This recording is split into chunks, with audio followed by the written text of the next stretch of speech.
زمان اور مکان پر توجہ دینے سے اس کے مفہوم کی تفسیر زیادہ آسان ہو جاتی ہے۔ یہ خطبہ چار محوروں کے گرد گھومتا ہے۔ نمبر 1، سب سے پہلے ان لوگوں کو تنبیہ کرتے ہیں جنہیں آزمائشوں کا سامنا ہے اور اس زمانے کو پیغمبر اکرم صلی اللہ علیہ وآلہ وسلم کے زمانے سے تشبیہ دیتے ہیں۔ اپنی خلافت میں پیش آنے والی تبدیلیوں کو پیغمبر اکرم صلی اللہ علیہ وآلہ وسلم کے زمانے کی تبدیلیوں کی طرح شمار کرتے ہیں۔ لوگ جہالت سے ہدایت کی طرف منتقل ہوئے، اگرچہ یہ بہت مشکل اور سخت امتحان کا مرحلہ تھا۔ وہ انحرافات جو پیغمبر اکرم صلی اللہ علیہ وآلہ وسلم کے بعد پیدا ہوئے، بیت المال کی تقسیم میں اقربا پروری، مسلمانوں کے مال میں لوٹ مار اور عصر جاہلیت کی باقیات کو عہدوں سے نوازنا ایک نئے انقلاب کا تقاضا کرتے تھے، جن کے بانی علی بن ابی طالب علیہ السلام تھے۔ حضرت علی علیہ السلام خطبے کے اس حصے میں تاریخ اسلام میں گزشتہ اقوام کی حالت اور ان کے انجام سے عبرت لینے کے متعلق بتاتے ہیں۔ نمبر 2، کہا تھا نا کہ 4 محوروں کے گرد گھومتا ہے، پہلا پڑھ لیا۔ دوسرا یہ ہے، خطبے کے دوسرے حصے میں خطا اور گناہ کا تقوی اور پرہیزگاری سے موازنہ کیا ہے، اور آخر میں بتایا ہے کہ گناہوں پر کیوں قابو نہیں پایا جا رہا ہے اور تقوی و پرہیزگاری کا راستہ قابل اختیار ہے، بس لوگوں کو اس چیز کے چنگل سے ڈرایا جو عاقبت کے لیے خطرہ ہے۔ اور تیسرے نمبر پہ ہے کہ خطبے کے تیسرے حصے میں حق و باطل کے مسئلے کی طرف ایک مختصر اور جامع اشارہ فرمایا اور خبردار کیا کہ حق کی طرف داروں کی کمی اور باطل کے طرف داروں کے زیادہ ہونے سے نہ ڈریں، حق کے راستے کو سامنے رکھیں اور کامیابی اور اللہ کی مدد کے انتظار میں رہیں۔ اور چوتھا جو محور ہے وہ ہے خطبے کا آخری حصہ، نصیحتوں کے سلسلے میں ہے کہ زندگی میں ہر وقت ایک اہم عنوان کی حیثیت سے اس کی طرف انسان متوجہ رہے، چنانچہ افراط اور تفریط سے دور رہنے کی نصیحت اور قرآن و سنت پر قائم رہنا، معاشرے میں اپنی حیثیت کو پہچاننا، اتحاد و صلح بین ذات کی طرف دعوت دینے کو لازمی قرار دینا اور گناہوں سے توبہ کرنا اور تمام فیوز و برکات کو اس ذات واجب الوجود کی طرف سے جاننا نہایت ضروری ہے۔ یہ تھے وہ 4 جو کہ پوائنٹ، جو 4 محور جن کے گرد گھومتی ہے۔ آئیے چلتے ہیں، اس کے بعد لکھا ہے شرح و تفسیر۔ اس میں سب سے پہلے ہیڈنگ ہے ہوشیار ہو جاؤ، بڑی آزمائش کا سامنا ہے۔ آئیے پڑھتے ہیں۔ جیسا کہ اشارہ ہوا کہ نہج البلاغہ کے بعض مفسرین جیسے ابن ابی الحدید نے تصریح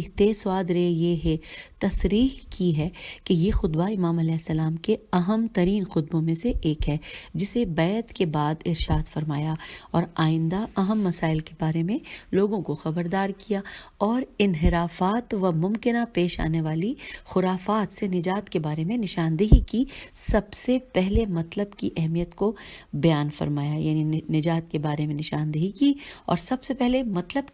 کی اہمیت کو بیان فرمایا۔ مولا فرما رہے ہیں ذمتی بما اقولو رہینتن و انا بہی زعیم، اور اس کا ترجمہ کہ میں اپنی گفتگو کے بارے میں ضامن ہوں اور اس کی سچائی کی ضمانت دیتا ہوں۔ مولا فرما رہے ہیں اس کی تفصیل کچھ یوں ہے کہ اپنی گفتگو کی حقانیت کی 100% ضمانت دیتا ہوں اور خود کو اس کا ذمہ دار سمجھتا ہوں، اور تم لوگ اسے اطمینان سے قبول کرو اور اس کی پابندی کرو۔ اس کی تعبیر کا ذکر سننے والوں کو متوجہ کرنے، اس گفتگو کی اہمیت بتلانے کے لیے ہے۔ آپ علیہ السلام مزید فرماتے ہیں کہ اچھا ہم اس کا ترجمہ پڑھ لیتے ہیں تاکہ ہم ٹائم کو سیو کر سکیں، کہ ترجمہ ہے کہ جو اپنے گزشتہ لوگوں کے حالات سے عبرت حاصل کرے، اس کی آنکھوں کے سامنے سے غفلت کا پردہ ہٹتا ہے بنسبت ان افراد کے کہ جو ان کے انتظار میں ہیں۔ ان روح تقوی ان کے اندر پیدا ہوتی ہے اور تقوی الہی اور انہیں گھیر لیتا ہے اور شبہات سے انہیں محفوظ رکھتا ہے۔ یہاں پہ انورٹڈ کاما کلوز ہو گیا۔ لکھا ہے، اب تفصیل جانتے ہیں۔ اس حوالے سے لکھا ہے کہ یہ اس طرف اشارہ ہے کہ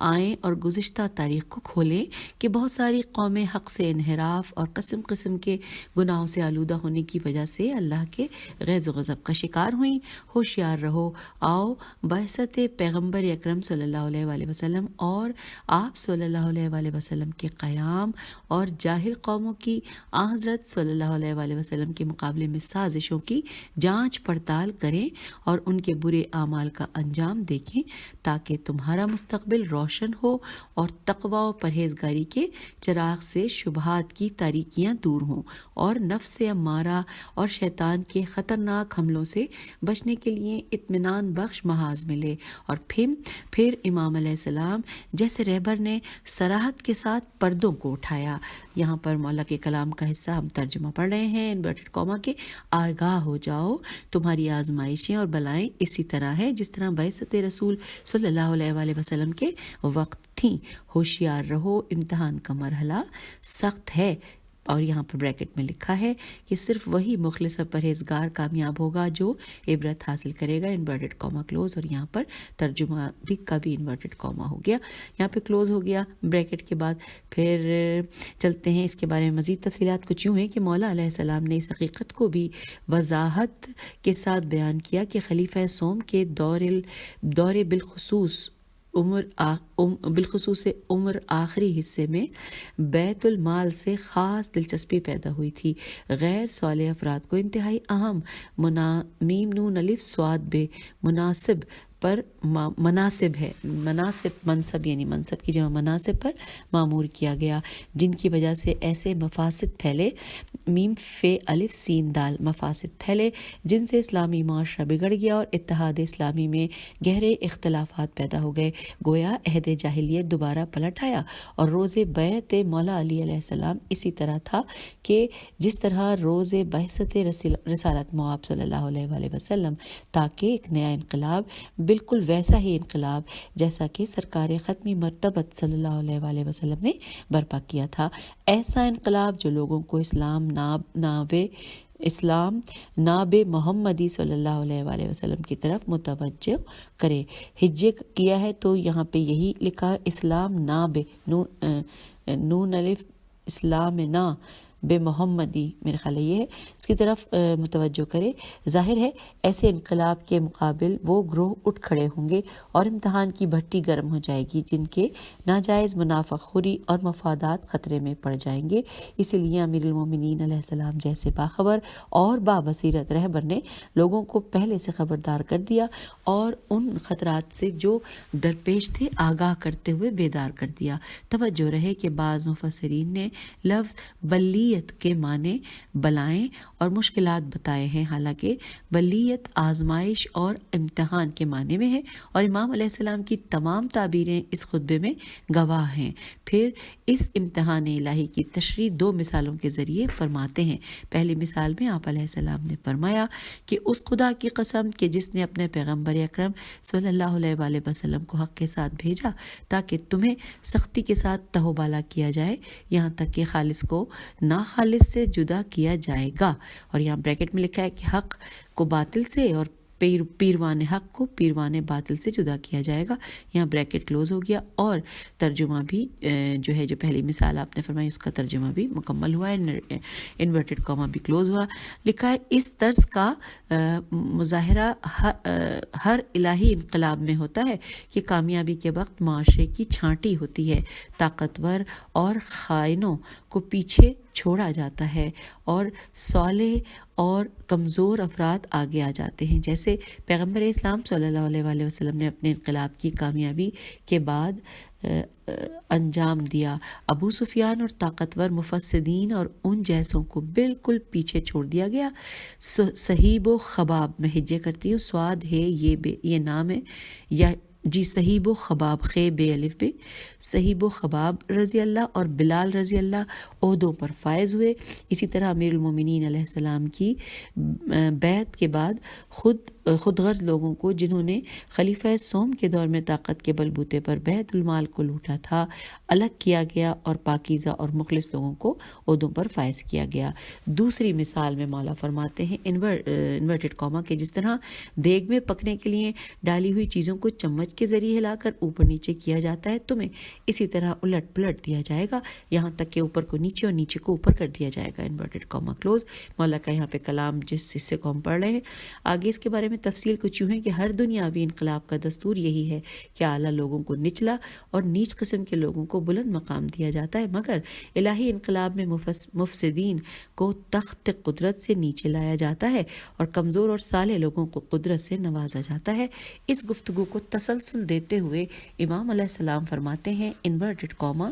کہ جو لوگ اسلام میں آگے آگے تھے پیچھے کر دیے گئے، دوبارہ عہدوں پر آنا چاہتے تھے، اور جو لوگ ہیلے بہانوں سے آگے گئے تھے انہیں پیچھے کر دیا گیا اور وہ پیچھے کر دیے گئے۔ انورٹڈ کاما یہاں کلوز ہوا۔ لکھا ہے پہلے جملے سے ان لوگوں کی طرف اشارہ ہے کہ جو اصحاب امام علی علیہ السلام ہیں، جو خلیفہ سوم کے زمانے میں گوشہ نشین ہو گئے لیکن امام علیہ السلام کے دور میں امور مسلمین کو انجام دے رہے تھے، اور دوسرے جملے کا اشارہ طلحہ و زبیر جیسے لوگ ہیں کہ اسلام میں کسی وقت پیش تھے مگر کوتاہیوں کے اثر سے پیچھے ہو گئے تھے۔ بعض نے خیال ظاہر کیا ہے کہ ان جملوں سے آئندہ زمانے مراد ہیں کہ جن میں یہی حالات دوبارہ پیدا ہوں گے اور بنی امیہ کے افراد حکومت سنبھالیں گے اور اسلام کی صف اول کے لوگوں کو پیچھے دھکیل دیں گے اور دور جاہلیت کے باقی ماندہ افراد کو اقتدار میں جگہ دیں گے۔ لیکن توجہ رہے کہ یہ خطبہ بیعت کے تقریباً فوراً بعد بغیر فاصلے کے ارشاد فرمایا ہے، اس لیے پہلے معنی زیادہ مناسب ہیں۔ ایک بار پھر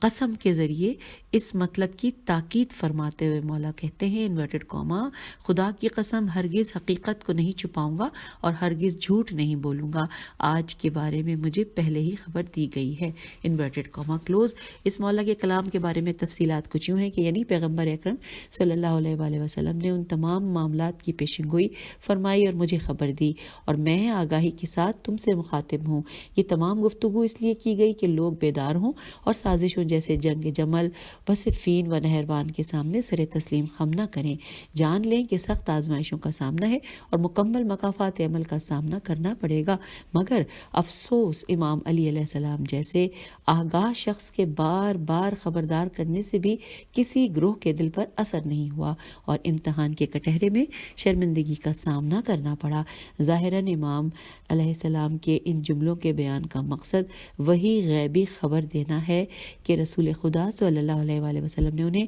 آئندہ کے حالات کے بارے میں بتایا تھا، جیسا کہ ہم پیغمبر اکرم صلی اللہ علیہ وآلہ وسلم اور امام علیہ السلام کے علم غیب کی بحث میں کہہ چکے ہیں۔ ایسے معصوم رہبر اور امام جو تمام دنیا اور صدیوں کے ساتھ تعلق رکھتے ہوں گزشتہ اور آئندہ کے بارے میں علم غیب سے خالی نہیں ہو سکتے، کیونکہ آج کے حالات کا گزشتہ اور آئندہ کے ساتھ تعلق اور قریبی رابطہ ہے۔ یہی وہ لوگ ہیں جو آئندہ کے بارے میں ان خدشات کو حقائق سے مربوط اور بیان کرنا لازمی سمجھتے ہیں تاکہ عوام الناس اپنے مسائل سے ہوشیاری کے ساتھ نبرد آزما ہوں اور شیاطین کے دام اور دردناک حوادث کے جال میں نہ پھنسیں۔ یہ وہی کام ہے جو نہج البلاغہ کی گواہی کے مطابق حضرت امام علی علیہ السلام نے انجام دیا اور امت اسلامی کو پیش آنے والے خطرات سے آگاہ کیا۔ واضح رہے کہ اس قسم کے موارد میں کچھ نے نصیحت حاصل کی اور کچھ کو پریشانی لاحق ہوئی۔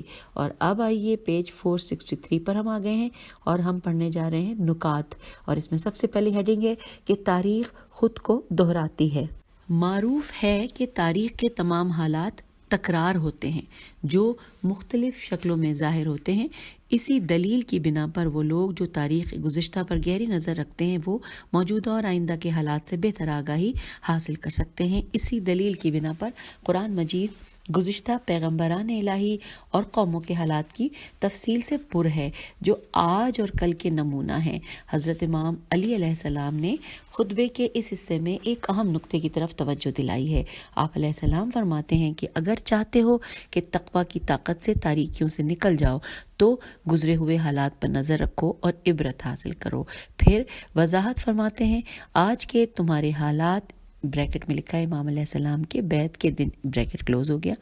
آج کے تمہارے حالات کے امام علیہ السلام کے بیعت کے دن اس طریقے سے ہیں کہ جیسے پیغمبر اکرم صلی اللہ علیہ وآلہ وسلم کی بعثت کے دن کے حالات تھے۔ حق کی مخالفت میں وہی گروہ بندیاں، وہی انحرافات و روگردانیاں اور وہی مختلف شکلوں میں معاملات کو بگاڑنے والے اس لیے ہوشیار رہو اور اپنے امام علیہ السلام کے دست و بازو بنو تاکہ آوارہ اور بھٹکے ہوئے لوگوں کے ہتھے نہ چڑھ جاؤ۔ اگر ہم بعثت رسالت مواب صلی اللہ علیہ وآلہ وسلم اور خلافت امیر المومنین علیہ السلام کا گہری نظر سے موازنہ کریں تو دونوں میں گہری مماثلت نظر آتی ہے۔ دور جاہلیت کی باقیات اور منافقین کی کوششیں تھیں کہ تعلیمات پیغمبر اکرم صلی اللہ علیہ وآلہ وسلم کو تدریجاً ختم ہو جائیں، بالخصوص یہ کہ اس لائن کو دوبارہ پڑھتے ہیں۔ دور جاہلیت کی باقیات اور منافقین کی کوششیں تھیں کہ تعلیمات پیغمبر اکرم صلی اللہ علیہ وآلہ وسلم تدریجاً ختم ہو جائیں، بالخصوص یہ کہ اہم مراکز میں نفوذ پیدا کی جائے اور اسے اپنے کنٹرول میں لائیں اور غیروں کی ثقافت کے جیسے جاہلی ثقافت کو اسلام کی ثقافت کے ساتھ مخلوط کریں۔ چنانچہ ان کے واضح آثار حکومت بنو امیہ کے زمانے میں مکمل طور پر ظاہر ہوئے۔ یہ بات درست ہے کہ اسلام کے کچھ اثرات خلیفہ سوم کے زمانے میں محفوظ تھے، لیکن وہ بھی تدریجاً اپنا مفہوم کھو چکے تھے، جیسا کہ بنی امیہ کے زمانے میں نماز، روزہ، حج قائم تھے، مگر کیا نماز، کیا روزہ اور کیا حج تھا؟ یہاں پہ سوالیہ نشان ہے۔ اور اب ہم نکات میں تاریخ خود کو دہراتی ہے کی ہیڈنگ پڑھنے کے بعد اگلی ہیڈنگ کی جانب آ گئے ہیں کہ حقیقت کا بیان یا مصلحت کی رعایت، یہ ہیڈنگ ہے۔ آئیے آگے پڑھتے ہیں۔ لکھا ہے اکثر لوگ سوچتے ہیں کہ مصلحت لوگوں سے حقیقت کو چھپانے کا نام ہے اور اکثر نامناسب طریقہ عمل کی نشاندہی کرتے ہیں، حالانکہ رہبروں اور عام لوگوں کی مصلحت سوائے استثنائی اور خاص مقامات کے یہ ہے کہ لوگوں کے لیے حقائق آشکار ہوں اور لوگ جانتے اور سمجھتے ہوئے میدان عمل میں قدم رکھیں۔ حقائق اور خبروں کو مخفی کرنا، پوشیدہ رکھنا اور لوگوں کو اندھیرے میں رکھنا ہمیشہ خود غرض اور آمروں کی روش ہے کہ جو اپنے مفاد کے سوا کوئی اور چیز مد نظر نہیں رکھتے، وہ اپنے کام میں مخلص نہیں ہیں۔ اس کے برخلاف الہی رہبروں اور پیشواؤں کا ہدف یہ ہوتا ہے کہ لوگوں کو دنیاوی اور مانوی پریشانیوں سے آزادی دلائی جائے۔ ان کی کوشش یہ ہوتی ہے کہ خلوص کے ساتھ تمام حقائق کو لوگوں کے سامنے رکھے، کیونکہ یہ روش حمایت کو اپنی طرف جذب کرتی ہے، انہیں شخصیت عطا کرتی ہے اور عوام سے یہ رابطہ ان کی قیادت کو زیادہ مضبوط کرتا ہے۔ توجہ رہے کہ امام علیہ السلام نے اس خطبے اور نہج البلاغہ کے بہت سارے خطبوں میں نہ صرف موجود حقائق کو ان سے نہیں چھپایا، بلکہ آئندہ کے حالات جنہیں مخبر صادق حضور اکرم صلی اللہ علیہ وآلہ وسلم نے سنا تھا انہیں ان لوگوں پر آشکار کر دیا، اور یہ وضاحت کے ساتھ فرماتے ہیں کہ ایک کلمہ بھی جو تمہاری آگاہی کے لیے لازم تھا نہیں چھپایا، اور تم سے متمنی ہوں کہ پیش آنے والے خطرات کا ہوشیاری سے مقابلہ کرو اور شیاطین کے دام میں نہ پھنسو۔ یوں پہلا حصہ مکمل ہوا، اور اب آئیے دوسرے حصے کی جانب اسی نشست میں چلتے ہیں۔ دوسرا حصہ کہاں سے کہاں تک اس کی عربی شامل ہے، پہلے آپ کو وہ بتاتی چلوں۔ لکھا ہے الا وان الخطایا خیل، یہاں سے لے کر ہے وَلُقَلَّمَا ادبرا شین فاقبل، یہاں تک ہے۔ اور اس کا ترجمہ اب ہم پڑھنے جا رہے ہیں انورٹڈ کاما، کہ یاد رکھو کہ خطائیں وہ سرکش سواریاں ہیں جن پر اہل خطا کو سوار کر دیا جائے اور ان کی لگام کو ڈھیلا چھوڑ دیا جائے اور وہ سوار کو لے کر جہنم میں پھانت پڑے، اور تقویٰ ان رام کی ہوئی سواریوں کی مانند ہے جن پر لوگ سوار کیے جائیں اور ان کی لگام ان کے ہاتھوں میں دے دی جائے تو وہ اپنے سواروں کو جنت تک پہنچا دیں۔ دنیا میں حق و باطل دونوں ہیں اور دونوں کے اہل بھی ہیں۔ اب اگر باطل زیادہ ہو گیا ہے تو یہ ہمیشہ سے ہوتا چلا آیا ہے، اور اگر حق کم ہو گیا ہے تو یہ بھی ہوتا رہا ہے اور اس کے خلاف بھی ہو سکتا ہے، اگرچہ ایسا کم ہی ہوتا ہے کہ کوئی شے پیچھے ہٹ جانے کے بعد دوبارہ منظر عام پر آ جائے۔ یہاں پر انورٹڈ کاما کلوز ہو گیا، دوسرا حصہ کا ہم نے ترجمہ مکمل کیا، لیکن ساتھ ساتھ لکھا ہے کہ سید رضی کا کہنا ہے۔ آئیے سید رضی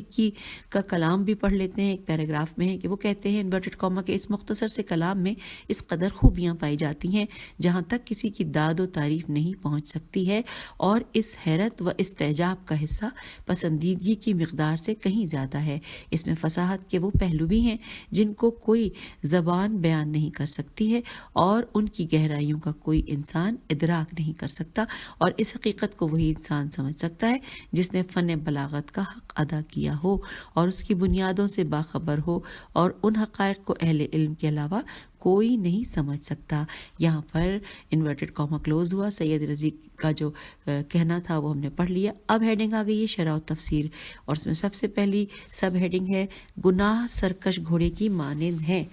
یہاں پہ تفصیلات پڑھتے ہیں۔ لکھا ہے گزشتہ بحث کو تسلسل دیتے ہوئے اس بحرانی کیفیت کے بارے میں جو بیعت امام علیہ السلام کے بعد عالم اسلام میں ایک نئے انقلاب کی صورت میں تھی، اس سلسلے میں خبردار کرتے ہوئے خوبصورت تشبیہ کے ضمن میں ایک اہم نکتے کی طرف اشارہ فرمایا ہے۔ اگر لوگ اس کو بروئے کار لائیں تو گناہوں کی آلودگی سے بچ سکتے ہیں، وہ انجان راہوں میں نہیں بھٹکیں گے اور اپنی منزل مقصود تک پہنچ جائیں گے، اور وہ اس صورت میں کہ گناہ پر ابتدا ہی میں قابو پائیں اور اس کے دائرے سے دور ہوں، کیونکہ جب انسان گناہوں اور دوسری غلطیوں میں گرفتار ہوتا ہے تو وہ گناہ تسلسل کے ساتھ اسے اپنی طرف کھینچتا ہے اور اس کا اختیار ہاتھ سے نکل جاتا ہے اور خطرناک بدبختیوں کی وادی میں جا گرتا ہے۔ آپ علیہ السلام فرماتے ہیں انورٹڈ کاما کے آگاہ رہو کہ گناہ اور خطائیں سرکش گھوڑوں کی طرح ہیں جو اپنے سواروں کو سوار کرتے ہیں اور لگام ان کے ہاتھوں میں نہیں ہوتی اور وہ آخر میں اسے دوزخ میں پھینک دیتے ہیں۔ انورٹڈ کاما کلوز ہو گیا۔ پھر لکھا ہے کہ کیا خوبصورت تشبیہ ہے کہ سرکش گھوڑے پر سوار ہونا ذاتی طور پر خطرناک ہے، اگر لگام ہاتھ سے چھوٹ جائے تو اور زیادہ خطرناک ہے، اور یہ سوار اگر اس سرزمین میں ہو جو دریا کے کنارے ہے تو پھر زیادہ خطرناک ہے۔ اصل میں بات یہ ہے کہ انسان ایک گناہ کا مرتکب ہونے سے دوسرے گناہ کا بے اختیار مرتکب ہوتا ہے اور پھر ایک اور گناہ کا۔ مثال کے طور پر اگر کوئی خیانت کا ارتکاب کرے اور اسے چھپا لے تو مواخذے کا موجب قرار دیا جائے گا۔ اپنی خیانت کو چھپانے کے لیے اسے بار بار جھوٹ بولنا پڑے گا اور ہر طریقے سے الٹی سیدھی قسمیں کھاتا ہے یا دوسرے افراد کو تہمت لگائے گا، اور جب وہ اپنے آپ کو رسوا دیکھتا ہے تو ممکن ہے کہ وہ کسی ایسے شخص کا خون کر ڈالے جو اس کی خیانت کے بارے میں اطلاع رکھتا ہو تاکہ اس کے راز فاش نہ ہو جائیں، اور اسی طرح یکے بعد دیگرے گناہوں میں مبتلا ہوتا رہتا ہے، کیونکہ سرکش گھوڑے کی طرح لجام کو ہاتھ سے چھوڑ دیا گیا ہے۔ آپ علیہ السلام مزید فرما رہے ہیں اسی خطبے میں انورٹڈ کاما کہ تقوی رام کی ہوئی سواریوں کی مانند ہے جن پر ان کے سواروں کو سوار کیا گیا ہو، اس طرح کہ باغیں ان کے ہاتھ میں دے دی گئی ہوں اور انہیں اطمینان سے لے جا کر جنت میں اتار دیں۔ Inverted Cama close. جی ہاں، اعمال صالح تسلسل کے ساتھ ایک دوسرے کا پیچھا کرتے ہیں، ایک اچھا عمل دوسرے اچھے عمل کا سبب اور وہ بھی دوسرے نیک عمل کے انجام دینے کا سبب ہوتا ہے۔ مثال کے طور پر کسی نے اپنے بیٹے کی اچھی تربیت کی اور وہ خیرات و برکات کرنے کا سبب ہوا اور اپنے دوستوں اور آس پاس کے لوگوں پر اثر انداز ہوا اور وہ لوگ بھی نیک کام انجام دینے والے ہو گئے۔ اسی تربیت سے معاشرہ اصلاح و سعادت مندی کی طرف سفر کرتا ہے۔ توجہ رہے کہ امام علیہ السلام نے خیل الشمس کو گناہوں کے مقام پر سرکش گھوڑے کے مفہوم میں استعمال فرمایا ہے اور مقام تقوی میں متاع زلل کو رہوار گھوڑوں کے معنی میں استعمال کیا ہے۔ یہ ایک گہرا نقطہ ہے کیونکہ خیل یہ لام یہ انورٹڈ کاما میں خیل اصل میں خیال کے مادے سے ہے، اور مغرور و متکبر افراد جو خیالات میں گرفتار ہیں انہیں مختال میم خے تے الف لام کہا گیا ہے۔ اسی وجہ سے گھوڑے کو خیل کہا گیا ہے کہ اکثر ایسے گھڑ سوار دوسروں پر فخر و مباحات کرتے ہیں۔ اس کے برعکس متاع میم تو الف یہ الف متاع مطیعتن میم تو یہ پہ تشدید ہے اور پھر تا ہے، مطیعتن کی جمع ہے، اور متو میم پہ زبر ہے اور توئے واو میم توئے واو متو کے مادے سے ہے جو کہ سفر میں سنجیدگی اور نجات کے معنی میں ہے۔ اس بنا پر متی میم توئے یہ ہے، متی تیز دوڑنے والے گھوڑے کے معنی میں ہے جو سیدھا اپنے مقصد کی طرف سفر کرتا ہے اور سرکشی نہیں کرتا اور انسان کو راستے سے نہیں بھٹکاتا۔ اس مقام پر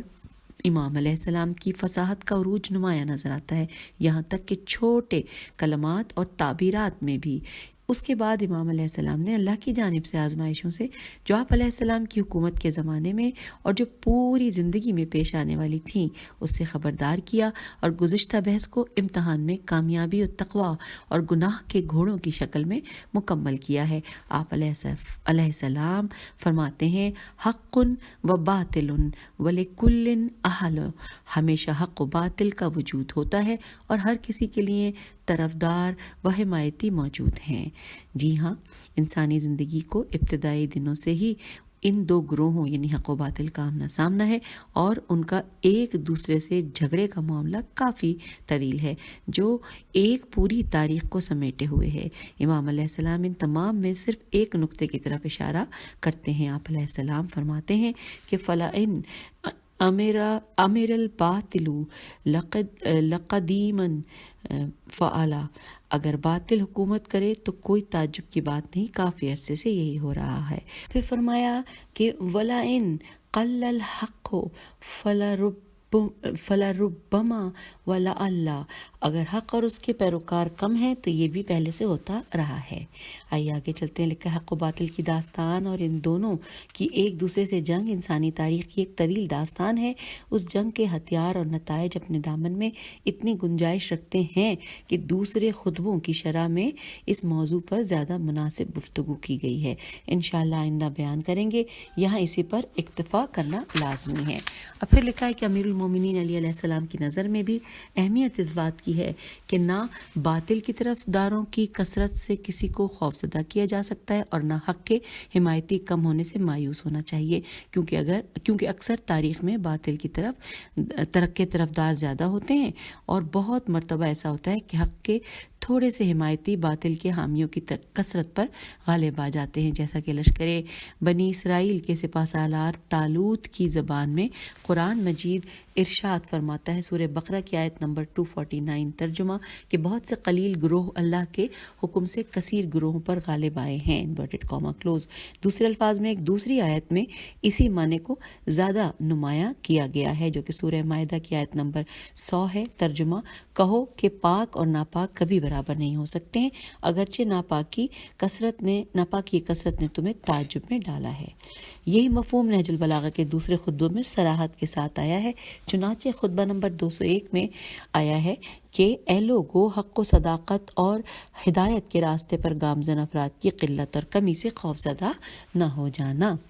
پھر آگے لکھا ہے کہ توجہ رہے کہ افراد کی کثرت سے نہ حق کی دلیل ثابت ہو سکتی ہے اور نہ نجات و کامیابی کی، بلکہ قرآن و حدیث اور صاحب رائے کی منطق میں کامیابی کیفیت میں ہوتی ہے، نہ کہ کمیت میں۔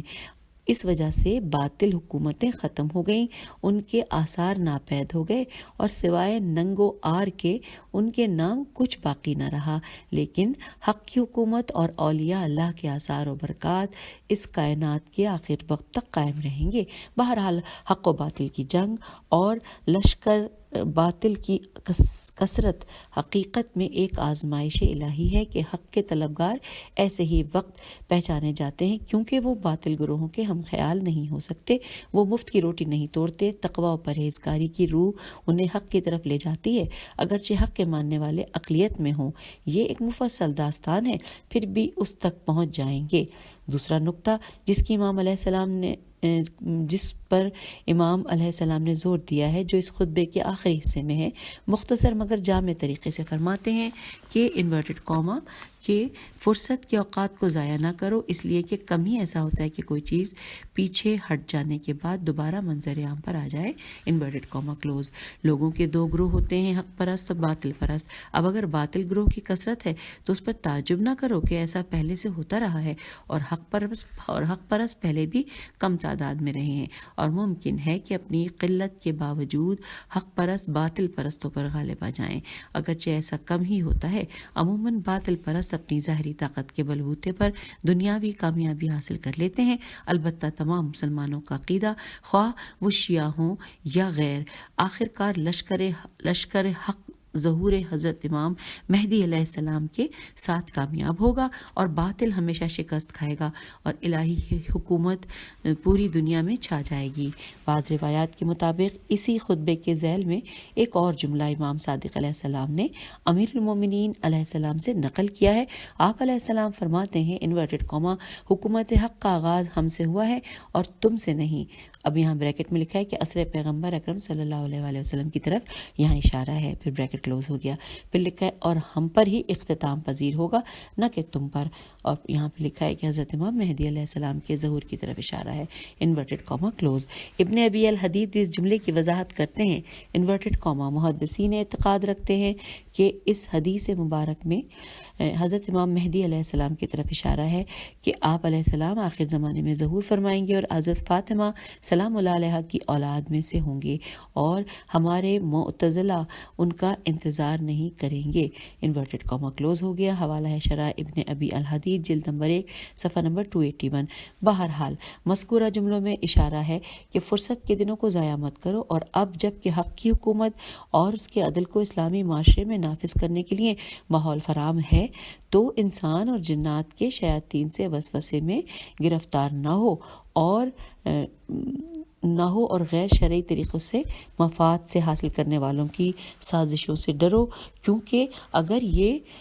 فرصتیں ضائع ہو گئیں تو دوبارہ آنا مشکل ہوگا۔ البتہ امام علیہ السلام کی زندگی کی تاریخ بھی بتاتی ہے کہ آپ علیہ السلام کے زمانے کے لوگوں نے اس تنبیہ سے نصیحت نہ لی، انہوں نے فرصتوں کو ضائع کیا، اور اس دن جب لشکر شام نے مکمل شکست کھائی تو اسلامی لشکر والے عمر و آس کی شاطرانہ چال سے دھوکہ کھا گئے، جس کے نتیجے میں بنی امیہ و بنی مروان کی حکومتیں قائم ہوئیں، اور جن کی حکومت کی تباہ کاریوں کی مثالیں تاریخ میں بہت کم ملتی ہیں۔ حاجیوں یعنی حجاج بن یوسف جیسے لوگوں نے اسلامی اقدار کو مکمل طور پر تباہ و برباد کر دیا۔ اس مقام پر سید رضی رحمۃ اللہ کی وضاحت سے استفادہ کریں گے کہ امام علیہ السلام اپنے خطبے کی غیر معمولی عجائبات کو بہت سی خوبصورت اور تعبیرات کے ذریعے واضح فرماتے ہیں۔ سید رضی رضی اللہ فرماتے ہیں کہ اس گفتگو میں جو کہ فصاحت کی حقیقت سے زیادہ نزدیک ہے، ایسے رموز پوشیدہ ہیں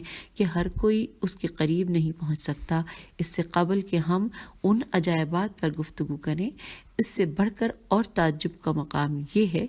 کہ آپ علیہ السلام کی فصاحت کی گہرائی اتنی ہے کہ نہ زبان اس کی تشریح پر قدرت رکھتی ہے، نہ کوئی فرد اس کی گہرائیوں کو سمجھ سکتا ہے، اور حقیقت یہ ہے کہ جو کچھ مولا نے فرمایا ہے اس کا ادراک صرف وہی لوگ کر سکتے ہیں جو فصاحت میں کمال رکھتے ہیں۔ اور پھر یہاں پر ایک آخری ترجمہ ہم پڑھ لیتے ہیں کہ عقل مندوں کے علاوہ اسے کوئی نہیں سمجھ سکتا۔ پھر آئیے یہاں پر انورٹڈ کاما کلوز ہو گیا، اور اب یہاں پر ہم اس پارٹ یعنی پارٹ نمبر 44 میں آپ سے اجازت چاہتے ہیں۔ پیج 470 پر